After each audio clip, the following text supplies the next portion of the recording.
तो कभी सोचा है कि जिस हिंदी में आज हम लिखते हैं, बोलते हैं, वो हमेशा से ऐसी थी क्या? नहीं, बिल्कुल नहीं। आज हम हिंदी प्रोज यानी हिंदी गद्य के इतिहास की एक रोमांचक यात्रा पर चलेंगे। देखेंगे कि कैसे हमारी भाषा ने अपना आज का रूप लिया। तो चलिए शुरू करते हैं ये दिलचस्प सफर। तो सबसे बड़ा सवाल यही है कि मॉडर्न हिंदी प्रोज का विकास आखिर हुआ तो हुआ कैसे? कौन थे वो लोग जिन्होंने इसकी नींव रखी, जिन्होंने इसके बीज बोए और इसे इतना बड़ा एक विशाल पेड़ बना दिया?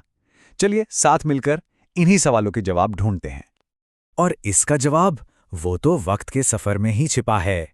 ये एक ऐसी कहानी है जिसमें कई सारे मोड़ आते हैं। और पता है क्या, हर एक मोड़ पर हिंदी लिटरेचर एक बिल्कुल नया रूप ले लेता है। तो आइए इस सफर की शुरुआत करते हैं बिल्कुल शुरुआत से, उस दौर से जब हिंदी गद्य ने, आप कह सकते हैं कि पहली बार अपनी आंखें खोली थीं। हमारी कहानी का जो पहला चैप्टर है ना, वो है भाषा योग वाशिष्ठ। इसको लिखा था राम प्रसाद निरंजनी ने, और इसे ही हिंदी प्रोज का पहला मील का पत्थर माना जाता है। सोचकर देखिए, यहीं से उस रास्ते की शुरुआत हुई जिस पर आज हम सब चल रहे हैं। अब थोड़ा आगे बढ़ते हैं और आते हैं भारतेंदु युग में। ये वो दौर था जब हिंदी प्रोज ने एक तरह से आकार लेना शुरू किया, एक ऑर्गेनाइज्ड तरीके से। और ये बहुत ज़रूरी था क्योंकि इस टाइम पर लिटरेचर सिर्फ एंटरटेनमेंट नहीं था, बल्कि समाज को जगाने का एक बहुत बड़ा जरिया बन गया था। और इस युग के दो सबसे बड़े सितारे वो थे बालकृष्ण भट्ट और प्रताप नारायण मिश्रा। इन लेखकों ने अपनी कलम को एक हथियार की तरह इस्तेमाल किया। समाज में जो भी गलत हो रहा था, जो कुरीतियां थीं, उन पर सीधा प्रहार किया और लोगों के अंदर एक नई चेतना जगाई। भारतेंदु युग ने जो मशाल जलाई थी ना, उसको आगे ले जाने का काम किया द्विवेदी युग ने। इस दौर में आप समझ लीजिए कि हिंदी लिटरेचर का कैनवस और भी बड़ा हो गया और उस कैनवस पर नए नए रंग भरे जाने लगे। और द्विवेदी युग की शायद सबसे बड़ी देन थी कहानियों का विकास। जी हाँ, शॉर्ट स्टोरीज। मुंशी प्रेमचंद और जयशंकर प्रसाद जैसे बड़े महान कथाकारों ने अपनी कहानियों से आम आदमी की जिंदगी को, आम आदमी के दुख सुख को सीधे लिटरेचर के सेंटर स्टेज पर लाकर खड़ा कर दिया। लेकिन बात सिर्फ कहानियों तक सीमित नहीं थी। द्विवेदी युग गंभीर विचारों का भी युग था। इस दौर में बाल मुकुंद गुप्त और सरदार पूर्णा सिंह जैसे कमाल के निबंधकार यानी एसेइस्ट हुए। इन्होंने अपने लेखों के जरिए सोसाइटी, पॉलिटिक्स, फिलॉसफी जैसे बड़े बड़े विषयों पर बहुत गहरा चिंतन पेश किया। अच्छा, अब हम आ गए हैं उस युग में जिसे हिंदी प्रोज का गोल्डन एज कहा जाता है, स्वर्ण युग, शुक्ल युग। ये वो वक्त था जब लिटरेचर ने ना सिर्फ आर्टिस्टिक हाइट्स को छुआ, बल्कि आइडियाज के मामले में भी वो काफी मैच्योर हो गया। और इस युग के लेखकों की लिस्ट देखी जरा, एक पूरी आकाश गंगा है। आचार्य रामचंद्र शुक्ला, जयशंकर प्रसाद, मुंशी प्रेमचंद, राय कृष्णदास, शांतिप्रिय द्विवेदी, माखनलाल चतुर्वेदी। हर एक नाम अपने आप में एक इंस्टीट्यूशन है। सच में इन सभी ने मिलकर हिंदी गद्य को वो इज्जत, वो सम्मान दिलाया जिसका वो सच में हकदार था।